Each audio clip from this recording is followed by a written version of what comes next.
Thank you. We like to roam. So if I've got ADD, if I just wander a little bit, don't be offended. I don't like to stay in one spot too long. As Regina said, before college I had the pleasure of serving our country as a U.S. Army Airborne Ranger, and it was an absolute pleasure for me. And I saw places in the world that I hope I can see again, and I saw places that I hope I never have to go back to. But there's one thing that really stuck out from that experience, and my Ranger instructor would always tell us to remember the 5 P's in life, and that's prior planning prevents poor performance. And it's something that I try to live with every day, and all of you, or many of you, are going to be confronted with a situation where we have to start thinking about the 5 P's, and we're making decisions that are going to affect what we're going to be doing going forward. I try to live with it every day. Occasionally I make mistakes, and I like to share a couple of my mistakes before I do any program. I have 6 daughters. That's not the mistake in the story. There's nothing that creates a feminist more than living with 7 women. And in the practice of law, my oldest daughter, Caitlin, wanted to go downtown with me to be a lawyer for the day, for Take Your Daughter to Work Day. And I promised her we would, and her younger sister was mad that she couldn't go downtown with us. So I did what you do with any child. You promised to bring her home some candy, and Megan was okay with that. So we came downtown. We were lawyers for a while. We went to eat lunch, and I realized then that I'd left my wallet at home. But I had like $45 in cash in my pocket, so I had nothing to worry about. We ate lunch. We went to the candy factory in the basement of Tower City. Has anybody ever been there? It used to be my favorite candy store. And Caitlin's shopping for what we're going to bring home for Megan, and she settled on these pink and purple and teal M&Ms before they came out on the market. They were in these big canisters. So we grabbed a bag and we just started filling them up, and we went to the register, and it was then that I realized they were $10.99 a pound. And I didn't know what to do. $10.99 a pound. How could M&Ms be that expensive? I couldn't put them back because I mixed all these colors up. So I had to pay for it, and it left me with $1.40. And the Rapid at the time was $1.50, and I promised Caitlin we were going to ride the Rapid home because that's what she really wanted to do anyway. So I looked down at Caitlin and I said, Dad screwed up. I left my wallet at home. We don't have enough for the Rapid. We're going to have to take the bus home. Sorry. She got these big crocodile tears, and she was looking up at me. It was clear that I had ruined her life. Can't have that. So I had to think about it. We walked around Tower City for a little bit. I'm thinking about what my options are. If I go back to the law firm and ask one of the other associates for a dime, I know from the time it goes from their hand to mine, everybody in the office is going to know that I'm an absolute moron, and I am far too proud for that. So finally, I walked up to a homeless man, and I said, listen, buddy, I'm a lawyer. I'm good for it. If you give me a dime today, tomorrow I'll come back and I'll give you $5. He quickly gave me a dime. We rode the Rapid home. I saved Caitlin's life. Everything is settled. The next day, I get a call from her kindergarten teacher, laughing hysterically, because Caitlin had to do an oral report on Take Your Daughter to Work Day, and it consisted of this. Being a lawyer is boring. Lunch was fun, but I got to see my dad borrow a dime from a homeless man. Prior planning prevents poor performance. I would much rather have you make decisions today that's going to turn out to be a little bump in the road than realize that something you do is going to completely derail where you're headed. One of those issues is going to be unemployment. Okay, there's been a lot of talk about, do I collect severance? Do I not collect severance? How do I collect unemployment if I'm receiving severance? As a general rule, if you are receiving severance in the state of Ohio, you cannot receive unemployment. There's a little wrinkle to that, and that wrinkle is if they accrue all of your benefits to the last day of work, even if they pay you every 2 weeks for 8 weeks or 16 weeks or whatever they're going to do. If they accrue it to the last day, you may very well put yourself in a position that you can draw unemployment and your severance. There are companies out there that try to be creative. Has anybody heard of PNC Bank? Okay, Pennsylvania Bank. They would offer employees option A, option B in their severance. Option A is a longer amount of severance, reduced period of time. They're going to pay into FICA. We're going to keep you and treat you as your employee. It's an unemployment supplement. Option B is we're not going to do that. There's no love between us. You're going to get a larger amount for a shorter period of time, and you're on your own. Anybody that selected option A then went and filed for unemployment, thinking they're ready for their supplement to start, and they got a letter from unemployment saying, congratulations, you're approved for unemployment. It's a good letter to get. The next paragraph, however, We notice that you're receiving a severance during this period of time. Your severance exceeds your unemployment benefit. Therefore, your unemployment benefit is reduced dollar for dollar by the amount received. So you get nothing. You get nothing during the entire course of your severance period, and your window for collecting unemployment, that 52-week period, has begun. That's not a good letter to get. So in those situations, what you do is you call unemployment and you ask for a mulligan. I applied for unemployment and I shouldn't have. Can we do something to act as if it didn't happen? You're going to want to withdraw your application for unemployment. All right? That's one wrinkle, one bump in the road that we have to worry about, is how we're going to manage unemployment with our severance. Everything else, we'll relate it to health insurance today. I'm a planner. Everything in life comes down to a game plan for me. That's my mission. I'm wired to think of life as a mission. We have to start thinking about it in terms of those things we have to do today, those things we have to do this week, and those things we've got some time for. Now, today is going to be relative to everyone. Today could be today, or it could be if you get a phone call saying you don't need to come to work tomorrow. That might be that today, okay? So we have to break it down. Today, this week, and those things we've got some time for. When it comes to health insurance, today is going to be this. We need to analyze our options. How many of you are married and have a spouse that can carry health insurance benefits? Okay? So for a number of you, the options have gotten easier. All right? That's going to be one. The other is going to be COBRA. That's another option. Another option is going to be private insurance. Open enrollment is what the health insurance brokers call it, correct? If we call it a private insurance. The other option is going to be no insurance. Now, for some people, that's an option. Is that an option for you, Dave? No. Not an option for me. All right. Why is it not an option for me? I would typically tell people about HIPAA and pre-existing condition exclusions and gaps in coverage of 63 days or more. As of the first of the year, we're not going to have to worry about that.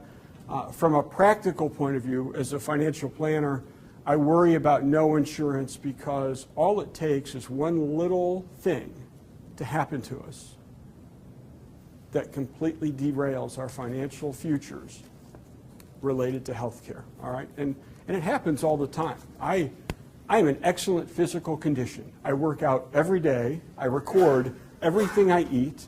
I record every calorie I burn. It's a science to me, all right? And a year and a half ago, I got a stomach ache, and I felt that maybe I had food poisoning or something, and I went to the hospital after much nagging from my beautiful bride. I finally went, and I spent 3 days in the hospital for diverticulitis that came out of nowhere. And the doctor said to me, well, you got it because you don't need enough fiber. Well, doc, I get 65 grams of fiber a day. Nobody gets that much. And I pull up my app and I show him it, and he said, okay, you just have bad luck. The point to that story is, not long after that, I got a bill. And it says that if I didn't have the coverage I had, I would have paid about $43,000 for that trip for somebody that is in excellent physical condition. Imagine if you have day-to-day issues. You're not in so great shape. Imagine what the cost might be. And if we roll the dice right now, it can be catastrophic financially, and all it can do is put you on the road to bankruptcy. So we have to have coverage. That's why no insurance is not an option. Those are the things we have to do today. We have to sit back and we have to analyze what our options are. Those things we're going to have to do this week, or we're going to have to get costs, because everything is relative. I may look at my options and say I've got 4 options to choose from. I can put a cost to them. One might be $900, one might be $800, one might be $600. And I know that I've got $682 to play with coming from the plain dealer for my severance period. I know what the numbers are, but they don't necessarily mean anything unless I put them into the big picture. And the big picture is I need to create a budget and show what I need each month to live, how much I'm going to have coming in, and how much I can allocate to health insurance. Because if I put together that budget and I see that I can allocate $1,200 a month to health insurance, that may help make the decision for me in choosing between an HSA plan where I'm on the hook for the first $6,000 or a plan that Dave can put you into that has lower deductibles, lower premiums, higher premiums, I'm sorry, but lower out-of-pocket expenses in the short term. So you need to know big picture what you can afford to spend before you make the decision as to what you're going to do with those options. Does that make sense to everybody? And then those things we've got some time for, that's down the road. That's going to be after the Affordable Care Act takes place, and we may want to revisit what we're doing for health insurance. We may be reemployed. There's so many other things that we can think about in terms of those things that we've got some time for. So that's it for me. I'll mention something else just about career transition when Dave is done giving you the nuts and bolts of the policies. The other thing I'll tell you is I know that some people have training at 3 o'clock. If you want to meet with either of us individually, fill out one of the forms, and we're happy to sit down with you, have a glass of iced tea, and just have a conversation. All right? Now Thank you, Chuck. Let's go over some specifics. Yeah, everything Chuck said is very valid. Everything he said we need to know about, we need to understand. You know, he's got his things to do today, things to do next week, and things to do in the future. For a lot of you, these things are going to be different. The things that this young lady needs to do today are things that this young lady may need to do in the future, depending on how long you've been with the plain dealer, what your severance package looks like. Some of you are going to buy some time. Some of you are not going to be able to buy a lot of time. So you want to start shopping now. You want to look at your different alternatives of what you can do. Okay, if there's anybody in here that's not eligible for the severance package, you need to start looking today. You need to be ready when the plain dealer comes down if you're one of the unfortunate few that have said, okay, we no longer require your services. You need to be there. Now, you've got a lot of plan options. One of the things that I'm going to tell you when you're shopping for coverage, and I'll be glad to show you alternatives. There's a form up here that says under 65 to get alternatives. Between now and January the 1st, if you've got pre-existing conditions, if you've got problems that may preclude you from getting health insurance, you don't want to think about dropping that severance package. You want to keep it as long as you can. You want to think about keeping your COBRA. However, you guys are in a very fortunate position, if there is a fortunate position right now. But effective January 1, there's no more questions on pre-existing conditions. You will have no worries about getting health coverage. The only worry you'll have is everybody's going to be mandated to have health coverage. So you're still going to have to do something. Okay, there's a form up here that I doubt if many people here will qualify for, but it's here explaining what the subsidies are under the new health law as we know them today. And when we talk about the new health law that's coming into effect, everything is as we know it today. This thing changes daily. Different things are coming in. They're asking for different things. They change the rules. I don't think many of the rules will be changed in the future. Most of the rules that have been changed aren't going to affect you as an individual anyway, because this law will go forward. And for the individual mandates, they're there. I don't foresee them changing. So now it's, what do? Do we go on an individual plan? Do we go on our severance plan? Do we take our $600 that the plain dealers panic and go out and buy private insurance? That's a different, each one of you is going to have a different answer to that question. A 40-year-old, a 30-year-old is probably going to say, I want to shop this, I'm going to take my money and run. Because I can buy health, and I can take this $600 a month and I can buy health insurance for $300. It's going to be different than what you've got now. And by the way, any plan you purchase is going to be different from what you have today. Your plans that the plain dealer's offering you, whichever one of the choices that you've taken, are not offered in the individual market. That doesn't mean that individual plans are worse. They're different. When you're shopping for health insurance, there's one thing you've got to remember. What is we call it TROOP in the industry, true maximum out-of-pocket expense. If everything goes wrong, what's it going to cost me? Now that is your premium that you pay monthly. That's your deductible. That's your co-insurance if you got co-insurance. That's your maximum out-of-pocket. Most plans, when they talk about maximum out-of-pocket, by the way, don't include the deductible. So you've got to be careful when you look at these things. You've got to really know what you're looking for, and you need to talk to somebody to help guide you. Most of you guys are fortunate that you've never had to shop for this health insurance. Guys, it's not fun, but you're going to have an education. Kaiser, I'm assuming everyone in here is on Kaiser. Kaiser today offers individual plans. The individual plans offered by Kaiser are completely different from anything you've had. Again, doesn't mean they're worse, doesn't mean they're better, they're different. So you've got to go in with the understanding of that. If you like Kaiser, if you've been with Kaiser, Kaiser's one of these plans that people, they either love Kaiser, they hate Kaiser. There's not really too many in-betweens on Kaiser. And I'm not here to say, I'm licensed with Kaiser, I sell Kaiser products. So I'm not here to say it's good or bad. It's just what it is. Kaiser is on an HMO model.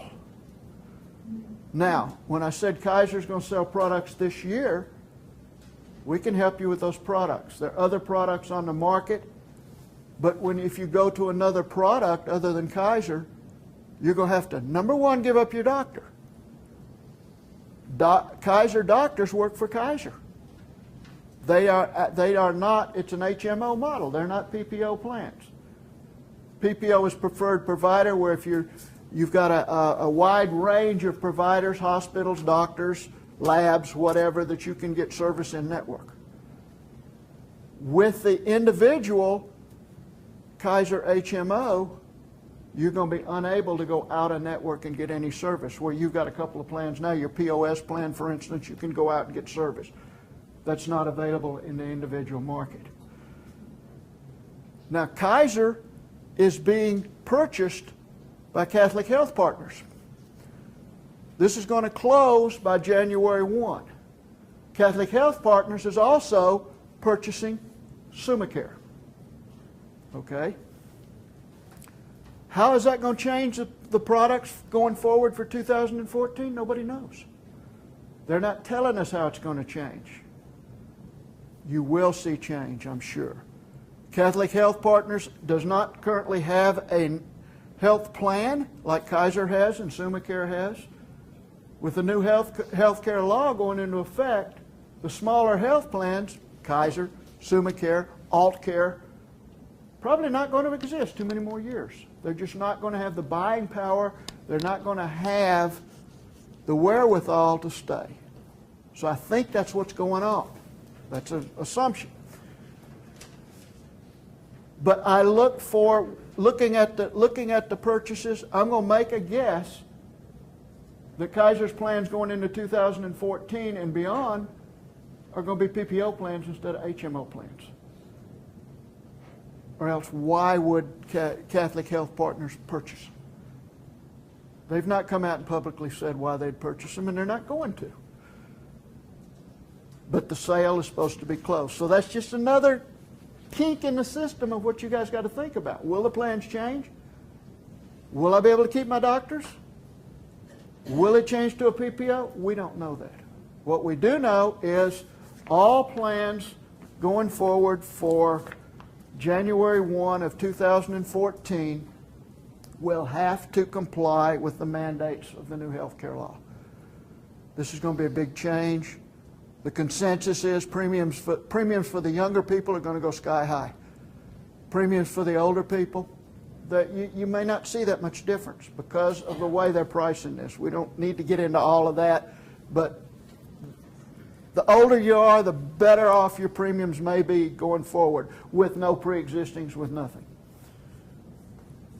That's kind of the under 65 market, and there's an outline if you don't have it. It says on it, outline for plain dealer meeting. It covers everything, just really what you need to do and how you need to line it up.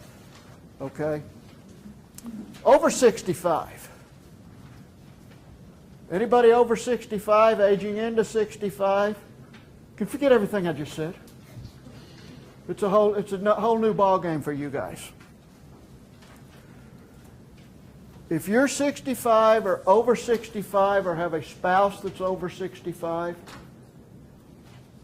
you're going to want to go on Medicare A and B, and you're going to want to decide at that time whether you want a Medicare supplement, whether you want a Medicare Advantage, whether you want a Part D, or whether you want a combination. Now, on that guideline, go to www.medicare.gov. Anybody aging in needs to read this. It's going to tell you what you need to know. It's probably the best booklet I've seen. It is not, it's put out by Medicare, by CMS. It has nothing to do with any product, but it gives you the guidelines. When you've read this, you know what questions to ask somebody. You're being offered COBRA. I've seen your COBRA prices. I've seen what they are. You're going to be a lot better off, I think, going on Medicare A and B. If you're not already enrolled in B, you need to enroll. And going forward with Medicare and what you want to do. If you go on COBRA, you've got COBRA for 18 months. At the end of that 18 months, you can switch over to Medicare, Part A, B, C, D. You can switch over with no penalties. If you signed up for Part B when you were terminated from your job, when your position. COBRA has nothing to do with that. So if you're one of the people that are being terminated at this point, and you're 65 or over, or you have a spouse that's 65 and over. By the way, if you got a spouse that's 65 or over, or it goes the other way around, you got to deal with everything. Okay, because you're not going to be eligible, or your spouse isn't going to be eligible. So you got to deal with the under 65, the over 65. It's going to be fun. Now, going on Medicare. Kaiser also sells a Medicare Advantage plan. It's called a cost plan. I put a copy of the cost plan out, or Teresa's got a copy if there weren't enough of them. If you can contact me, my number's everywhere. I'll get you a copy. Medicare Advantage plans from Kaiser are only sold by Kaiser. However, that being said, Medicare Advantage plans are rated on a star rating. 1 star, 2 stars, 3 stars, 4 stars, 5 stars. Kaiser is the only 5-star rated plan in the state. So there's nothing wrong with the plan. They just decided they're not going through brokers. That outline has a person's name at Kaiser to get in touch with you. I mean, for you to get in touch with. Or you can go online at www.kaiser.org and look at the plans that are available. You can compare them with what else is available. The problem with that, again, for some of you, maybe it's an HMO. You're not going to get service out of the network unless it's accidental service or you have an accident. If you're traveling, you're not going to get a lot of service from them. You've got to come home for your service. That's the downside of an HMO. However, if you've been with Kaiser for 10, 15, 20 years, love your doctors, love their service, it may be what you're looking for. That's an individual decision. But it's a decision you're going to have to make. If you're over 65 and you get that phone call, or you find out that you, as of tomorrow or whatever day it is, that they no longer require your services, first thing you need to do is go to www.medicare.gov, sign up for Part B Medicare, Part B Medicare. There's A and B. A is hospitals, B is for doctors and other services. B has a premium.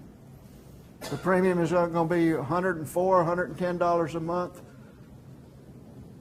That's in addition to anything else you purchase. You cannot purchase a supplement if you don't have A and B. You cannot purchase a Medicare Advantage if you don't have A and B.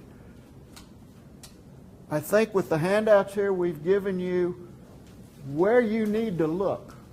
I could stand up here, Chuck could stand up here for 2 days and go over what's what. But I think you're going to do it today.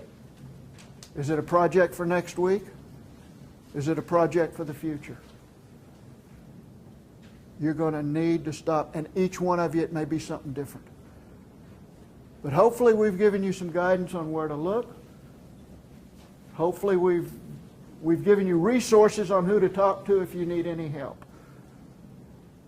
I want to thank you for listening.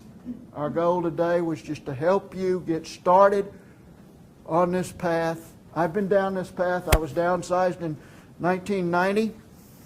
I had nobody to help me. I had a wife with pre-existing conditions. Let me tell you guys, it was hell.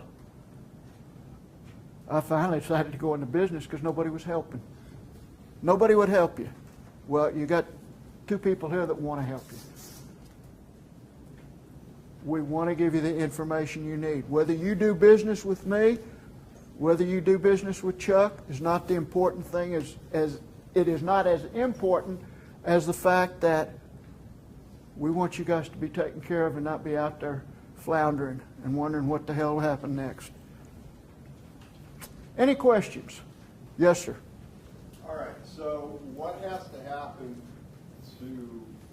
what does PD have to do so that you can collect your severance and unemployment? What must happen? The question is what has to happen for the plain dealer to allow you to collect severance and unemployment. Ohio's a weird state in that Michigan and Pennsylvania will allow for salary continuation and Ohio does not. So the plain dealer would have to accrue your benefit to the last day of work for tax purposes, accounting purposes. Everything has to accrue to your last day of employment and notify Job and Family Services that everything is accruing as of the last day. But explain what is that? I don't know what that means. What does that mean, a lump sum payment? It does not mean it's a lump sum payment, but it means for accounting purposes, it has to be thought of as a lump sum payment. So an example would be if I run XYZ company and it's November and my fiscal year ends December 31st and I've had a really rough year. I want to make 2013 look as bad as possible. So I may write off all kinds of expenses, all kinds of debt. I may write everything off as of November 18th so that when the first of the year begins, I can start with a clean slate. So when I say they accrue, that means they attribute it to the last day of work. If your last day of work is July 17th or 20th or whatever it is, if the plain dealer says, this is your benefit, this amount, for accounting and tax and all of that, it's treated as all given to you on this day, they're done, then you can, in most cases, receive unemployment and severance at the same time. I can't tell you that it's a guarantee for you because the state is so weird when it comes to unemployment in Ohio collecting the two. How would we know? How would you know? If you get the letter that says, congratulations, you're approved. However, we notice you're getting a severance. Your severance exceeds your unemployment benefit is offset, you get nothing. But then were you saying that we can apply, once the severance runs out, we can apply for unemployment at that point? When the severance runs out, you can apply for unemployment. My concern with that letter saying you're approved, however, is that your 52-week window has already started. So down the road, if you've got a 30-week severance period, all right, if you've used up 30 of your 52 weeks of unemployment eligibility, and down the road you've got 22 weeks left to collect in a 22-week period, it doesn't give you any flexibility to take a consulting job, to do freelance work. You've lost that flexibility because you don't have any weeks left that you can go without claiming the unemployment benefits. But I think we want to know how we can avoid that happening. Can the company tell us? The company, and they've told you that they're going to attribute your benefit to the last day. So we're good to go. The company in 2008, when they laid off, said that they would not stand in the way of anybody collecting unemployment. But the problem isn't the company, the problem is the state. And it used to be, in the state of Ohio, that if they attributed it to the last day, you were okay. Do they always let you take the mulligan? They most likely will let you take the mulligan. All right. The problem I have in giving you a definitive answer is that with the state of Ohio, it changes so often that I can't stand in front of all of you and say, this is what you do. Now, another red flag would be when you file your weekly claim. So once you're on unemployment, your homework assignment is every Sunday to file a weekly claim. It's going to ask you questions. Question number one, were you available to work? Yes, you were available to work. If you were in Myrtle Beach with your family on vacation, you were still available because if somebody called you with the dream job, you would have been there for it, right? You were available to work. Then it's going to ask you, did you take a distribution from a pension or retirement plan? If you answer yes, that could very well disqualify you for benefits. If you're receiving a pension from the plain dealer and you file for unemployment, from a public policy point of view, unemployment is going to say, you're not unemployed, you're retired. You're taking a pension. Now, if you're taking a pension from a previous employer not related to this, then you can do that. But in these questions, somebody may answer, yes, I received severance, even though it's not attributable to that period, but they marked it in the box because they weren't thinking about it. And suddenly, unemployment comes back and audits them and says, you shouldn't have received any of this. It depends, and it changes because of the questions that people, the answers that people provide. I wish I could be a lot more clear with Ohio. We didn't take severance? Thank you. I can't tell you that. Or is it better to play it safe and wait to file for unemployment when your severance is about to run? From my point of view, okay, I think it's better, assuming unemployment then doesn't come to you and say, well, you should have applied 2.5 months ago. I think it's better to wait until your severance period ends. And the reason why I think it's better to wait is you're used to getting a paycheck of X amount. How often do you get paid? Every 2 weeks or every week? You're used to a paycheck of X amount every week. If suddenly you get a paycheck of X amount plus unemployment, a lot of people by their nature spend more money. Okay? So if I get $1,500 a week plus $452 in unemployment, I may spend that $452 in unemployment on things that I don't necessarily need. Granted, I have a lot of help in spending that money at home, but it could disappear. And sometimes waiting to collect unemployment for me is protecting people from themselves. But on the other hand, you know, I'm a lawyer by background, okay? I have to see every side of the issue. On the other hand, I don't know when I'm going to be working again. And if I'm working in 3.5 months per my crystal ball, if I'm eligible for unemployment, that's money that I want to be able to put in my pocket, knowing that 3.5 months from now I'm going to find my dream job and I'm going to be making more money than I ever hoped to make. It's going to be a facts and circumstances analysis. You had a question? This seems to contradict what the unemployment people told us. I don't believe that for a moment. I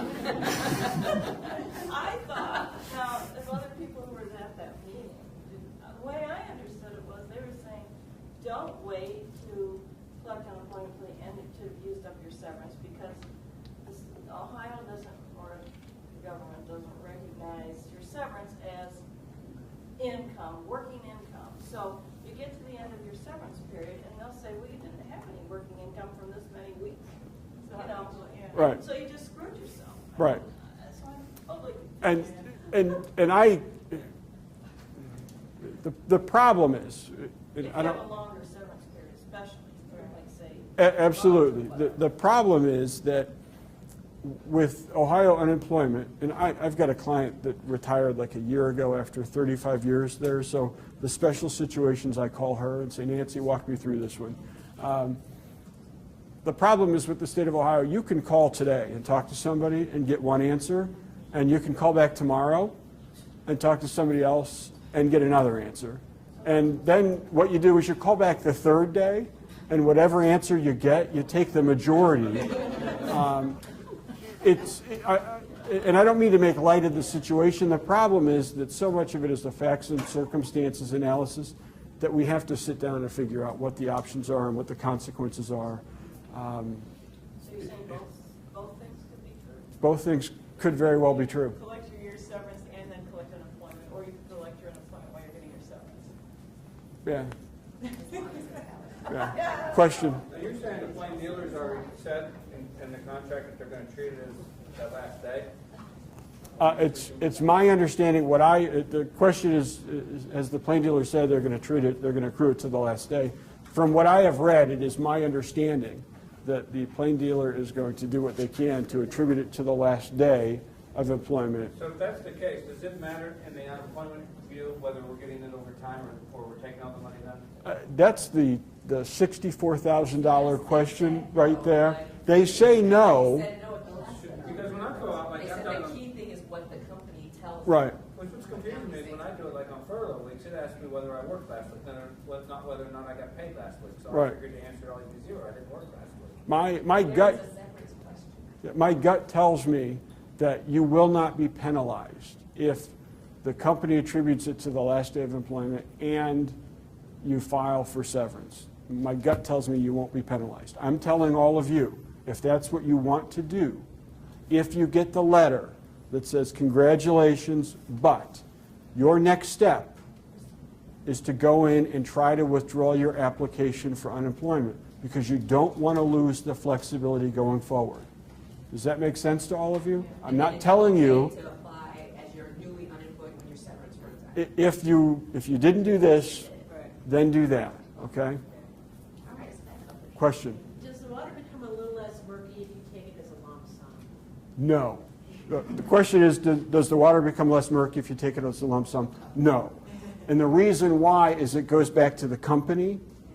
Oftentimes, they will give you a lump sum, but they will treat it as accruing every 2 weeks for accounting purposes. So it doesn't matter how you receive it, it matters how they treat it. All right, yes? I don't want to take away from your time, but I want everybody to know that I've spent the past couple of years writing about free health care, and so there are all kinds of benefits that everyone in this room can take advantage of, particularly if you have to go with a high deductible or high copay insurance plan. Free eyeglasses, free eye exams, no questions asked, free dental care, subsidized braces for your kids. If you're interested in knowing more about that, let Terry know, and I'll do a separate session. But there's tons of free health care in this community, And a lot of it is provided by really good docs from the clinic and from UH. They're not, some, fly-by-night jerks. And so please, just let Terry know, and I'll do a separate session. Wonderful service that they Just to offer. comment on that, she's absolutely right. But the free things that are available they're not included in your health plans. They are things that are available out in the community, correct? Well, that's not necessarily true. Like with healthcare reform, mammograms are going to have to be provided with no copay. Correct. The same with colonoscopies. There are free mammograms and colonoscopies offered in this community all the time. So not necessarily true. There's some of both. Okay, but the eyeglasses, the dentures, the dental, that's not part Right, of and the... the reason I was mentioning those is because those aren't typically covered by insurance plans, but there are plenty of things that are covered by insurance plans that you can get for free too. And a lot of prescription help, especially if you're out of work. There's a whole lot of prescription help. Yes, there is. And there's mental health coverage for your antidepressants, which we're all going to need. Let me tell you, we can find some free, good health care. Thank you. Great. Yes. Is there any credence to the fact that this will be a mass layoff, or does that mean unemployment would be higher, or What do you mean by higher? other than normal? I mean, somebody had put this question. Okay, so the question is, because this is a mass layoff, will it affect unemployment differently than it would somebody else? The amount of money we get? Yeah. No, it won't affect the amount of money that you get. That is going to be set based on a formula of your situation and your earnings. As a general rule, nobody is going to be rich on unemployment. You might see a max benefit in the ballpark of $479 to $520 a week. As a public policy point of view, the government doesn't want anyone to be too comfortable while they're receiving unemployment, so it's not going to pay an awful lot. But because it's a mass layoff, it may help in the sense that one stop at unemployment is aware that there are going to be a number of people coming through from the plain dealer, but it's not going to help in terms of providing more dollars. Some of the people that have been here before, it may help with getting you access to training, to business seminars, to start your own businesses and stuff. Right. Being labeled with the mass layoff, it will help you open up that door for retraining. And Right. face it, some of us are going to have to be retrained. And what I'll offer to all of you is, and there's a flyer in the folder, there's Ohio Career Connect is a LinkedIn group. It's my baby. I created it. CBC Magazine had us as one of the 5 finalists for Networking Organization of the Year. I have speakers like Walt Roseborough, CEO of Steris, coming in, Tom Tomasula, Global HR at Lubrizol. We do resume reviews. I do encore careers with people. It is a fantastic networking group. We meet the last Wednesday of every month at the Oak Barrel in Valley View. It's a wonderful, wonderful group, and any support that you need in terms of you're in transition, whether you want to start your own business, anything like that, we're available to tackle that with you. Yes? Question, and it's probably obvious, but I'm not sure. It's in Kaiser list of rates, is this monthly? Yes, ma'am. Okay, just want to make sure. Now, Virginia, the sheets are broken down as to employee only, employee and spouse, employee and children and family. It says January though, have these changed since January, or will they change? Kaiser is the only health plan out here right now that already has a calendar year change. If you were to enroll in a Kaiser plan right now, for let's say for a September 1 effective date, Kaiser's plans can change, their premium will change on January 1. Any other company that you go into in the individual market, the way it is today, okay, is if you went in for a September 1 effective date, your plan or your premium would not change till September 1 of next year, which allows you to postpone paying for some of these mandates until your renewal. Now, at your renewal, the plan has to revert over to one of the new plans, and you've got to change. I'm just wondering why the female workers are higher than the male. You're wondering why the female's premium is higher than the male? You ladies cost more money. All right. No. Right now, under the current system, female until about age 56, 58 with some companies, females are more than males. Then it actually, for the last 5 or 6 years, reversed around for whatever reason. That's underwriting.